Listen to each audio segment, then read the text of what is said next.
गोलियों की तड़तड़ाहट से दहला व्हाइट हाउस एक ऐसा दृश्य जिसने पूरे देश को हिलाकर रख दिया। कोलाहल और टकराव का दिन, जब हर कोई अपनी जान बचाने के लिए भाग रहा था। 10 मार्च 2025 एक आम दिन की तरह शुरू हुआ, जब वॉशिंगटन डीसी में सूरज की पहली किरणें फैल रही थीं। लेकिन जैसे जैसे सूरज चढ़ता गया, एक खौफनाक हकीकत सामने आई, जिसने सबको चौंका दिया। दुनिया बारूद के ढेर पर बैठी थी और आज कई बारूद में आग लग गई, जिससे शहर में अफरा तफरी मच गई। इसका सबसे ज्यादा असर वॉशिंगटन डीसी में दिखा, जहां हर कोई इस अप्रत्याशित घटना से स्तब्ध था। जहां अमेरिकी ताकत का केंद्र व्हाइट हाउस अफरा तफरी और गोलीबारी का अड्डा बन गया, सुरक्षा बलों ने तुरंत मोर्चा संभाला।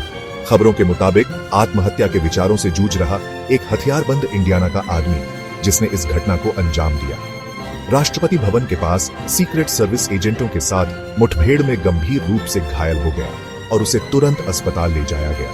पूरी जानकारी अभी तक साफ नहीं है, लेकिन जांच जारी है और हर कोई जवाबों का इंतजार कर रहा है। लेकिन इस घटना ने पूरे देश को हिलाकर रख दिया और हर कोई टीवी पर नजरें गड़ाए बैठा था। सुरक्षा नियमों और नागरिकों को परेशान कर रहे मानसिक स्वास्थ्य संकट पर सवाल खड़े कर दिए, जो अब और भी गंभीर हो गए हैं। लोकतंत्र और स्थिरता का प्रतीक व्हाइट हाउस अब एक ऐसी कहानी के केंद्र में आ गया है, जो आंतरिक और बाहरी दबावों से जूझ रहे देश की गहरी चिंताओं को दर्शाता है।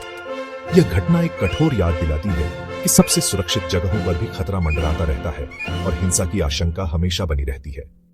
जैसे जैसे जांचकर्ता गोलीबारी की घटनाओं को जोड़ रहे थे, देश ने अपनी सांसें रोक रखी थीं, यह सोचकर कि क्या यह एक अलग घटना थी या आने वाले बुरे दिनों का संकेत। हर कोई चिंतित था। यह घटना हालांकि चौंकाने वाली थी, लेकिन उस दिन हुई कई घटनाओं में से एक थी जिसने अंतर्राष्ट्रीय तनाव को बढ़ा दिया और लंबे समय से सुलग रहे संघर्ष उबल पड़े, जिससे वैश्विक स्तर पर चिंता और बढ़ गई। यह घटना हालांकि चौंकाने वाली थी, लेकिन उस दिन हुई कई घटनाओं में से एक थी जिसने अंतर्राष्ट्रीय तनाव को बढ़ा दिया और लंबे समय से सुलग रहे संघर्ष उबल पड़े, जिससे वैश्विक स्तर पर चिंता और बढ़ गई और लंबे समय से सुलग रहे संघर्ष उबल पड़े। Gap 2S। अंधेरे में डूबा गाजा। युद्ध विराम वार्ता के बीच इजराइल ने अपनी पकड़ मजबूत की। जहां एक तरफ अमेरिका अपनी आंतरिक उथल पुथल से जूझ रहा था, वहीं गाजा पट्टी में एक बहुत बड़ा मानवीय संकट सामने आया। इजराइल ने एक हफ्ते तक जरूरी सामानों की नाकेबंदी के बाद संकटग्रस्त इलाके की बिजली काटने का कड़ा कदम उठाया, जिससे वहां के लोग अंधेरे और निराशा में डूब गए। हमास के साथ होने वाली युद्ध विराम वार्ता से पहले उठाया गया यह कदम अंतर्राष्ट्रीय पर्यवेक्षकों द्वारा एक सामूहिक सजा के रूप में व्यापक रूप से निंदा की गई, जिससे सिर्फ निर्दोष नागरिकों की पीड़ा बढ़ेगी। बिजली गुल होने से पहले से ही खराब बुनियादी ढांचे और भोजन, पानी और दवाओं की पुरानी कमी से जूझ रहे गाजा की पहले से ही गंभीर स्थिति और बिगड़ गई। पहले से ही कम कर्मचारियों और घटती आपूर्ति के साथ काम कर रहे अस्पतालों को बैकअप जनरेटर पर निर्भर रहने के लिए मजबूर होना पड़ा, जिससे बुनियादी देखभाल प्रदान करने की उनकी क्षमता भी गंभीर रूप से प्रभावित हुई। इजराइल फिलिस्तीनी संघर्ष का शांतिपूर्ण समाधान खोजने के लिए पहले से ही संघर्ष कर रहा अंतर्राष्ट्रीय समुदाय गाजा की स्थिति लगातार बिगड़ते देख चिंता में डूब गया। गाजा के लोगों की दुर्दशा ने इस कठिन संघर्ष की मानवीय कीमत की कठोर याद दिला दी। एक ऐसा संघर्ष जो शांति के लिए सबसे हताश दलीलों के प्रति भी उदासीन हो गया था। युद्ध जारी। यूक्रेन और रूस घातक संघर्ष में बंद वॉशिंगटन के सत्ता के गलियारों और गाजा की घेराबंदी वाली सड़कों से दूर एक अलग तरह का संघर्ष जारी रहा। यूक्रेन में क्रूर और निर्दयी युद्ध। यह युद्ध न केवल सैन्य बलों के बीच था, बल्कि यह एक विचारधारात्मक संघर्ष भी था, जिसमें स्वतंत्रता और प्रभुत्व की लड़ाई शामिल थी। रशियाई सेना ने सैन्य ताकत का प्रदर्शन करते हुए एक महत्वपूर्ण गैस पाइपलाइन के अंदर 15 किलोमीटर आगे बढ़कर रणनीतिक रूप से महत्वपूर्ण कुर्स्क क्षेत्र में यूक्रेनी सैनिकों को पछाड़ने का लक्ष्य रखा। इस क्षेत्र पर नियंत्रण पाने का मतलब था ऊर्जा संसाधनों पर प्रभुत्व, जो इस संघर्ष को और भी जटिल बना देता है। बढ़ते दबाव के बावजूद यूक्रेनी राष्ट्रपति वोलोडिमिर जेलेंस्की अडिग रहे।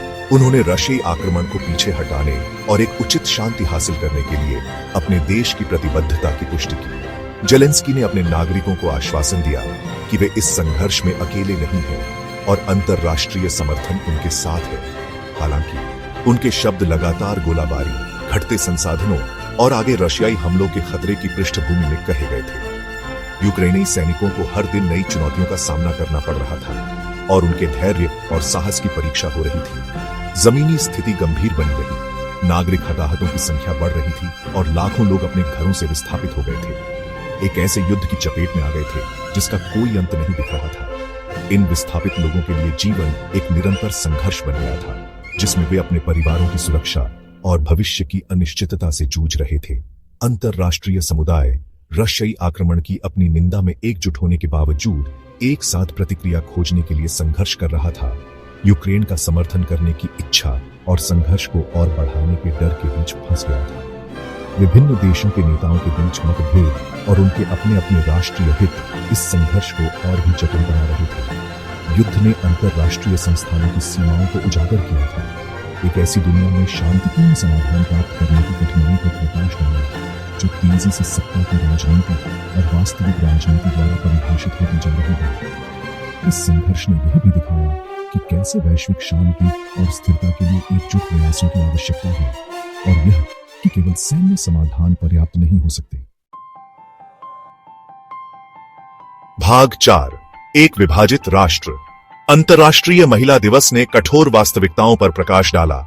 8 मार्च को अंतर्राष्ट्रीय महिला दिवस मनाया गया, जो महिलाओं की उपलब्धियों का जश्न मनाने और उनके अधिकारों की वकालत करने के लिए समर्पित दिन है। फिर भी दुनिया के कई हिस्सों में यह दिन उन गहरी असमानताओं और अन्याय की कठोर याद दिलाता है जिनका सामना महिलाओं को करना पड़ता है। संयुक्त राष्ट्र ने अपने आधिकारिक बयान में बढ़ते भेदभाव, कमजोर होते कानूनी संरक्षण और महिलाओं को सशक्त बनाने के उद्देश्य से कार्यक्रमों के लिए धन में कमी के खतरनाक चलन पर प्रकाश डाला।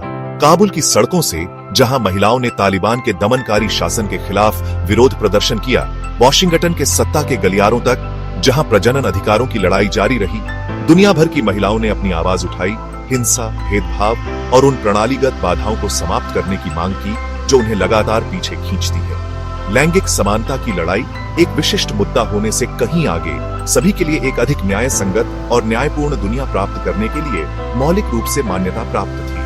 अंतर्राष्ट्रीय महिला दिवस चिंतन और उत्सव का समय होने के साथ साथ कार्रवाई के आह्वान के रूप में भी काम करता है, एक अनुस्मारक कि लैंगिक समानता की लड़ाई अभी खत्म नहीं हुई है। भाग 5, वैश्विक अनिश्चितता के बीच आर्थिक आशावाद। आशा की एक किरण। जैसे जैसे दुनिया युद्ध, राजनीतिक उथल-पुथल और सामाजिक अशांति से जूझ रही थी, एक अप्रत्याशित जगह से आशा की किरण दिखाई दी। वैश्विक अर्थव्यवस्था। यह एक ऐसा क्षेत्र था जहां से किसी ने उम्मीद नहीं की थी कि सकारात्मक संकेत मिलेंगे, लेकिन आंकड़े और विशेषज्ञों की राय कुछ और ही कहानी बयां कर रही थी। यूक्रेन में चल रहे युद्ध, बढ़ती मुद्रास्फीति और आपूर्ति श्रृंखला में व्यवधान सहित दुनिया के सामने कई चुनौतियों के बावजूद कुछ विशेषज्ञ आने वाले वर्ष के लिए आर्थिक दृष्टिकोण के बारे में सतर्क रूप से आशावादी बने रहे। यह आशावाद इस तथ्य से प्रेरित था कि कई देशों ने इन चुनौतियों के बावजूद अपनी अर्थव्यवस्थाओं को स्थिर रखने के लिए महत्वपूर्ण कदम उठाए थे। सबसे करीब से देखी जाने वाली अर्थव्यवस्थाओं में से एक संयुक्त राज्य अमेरिका ने कम बेरोजगारी दर और स्थिर उपभोक्ता खर्च के साथ लचीलापन के संकेत दिखाना जारी रखा। अमेरिका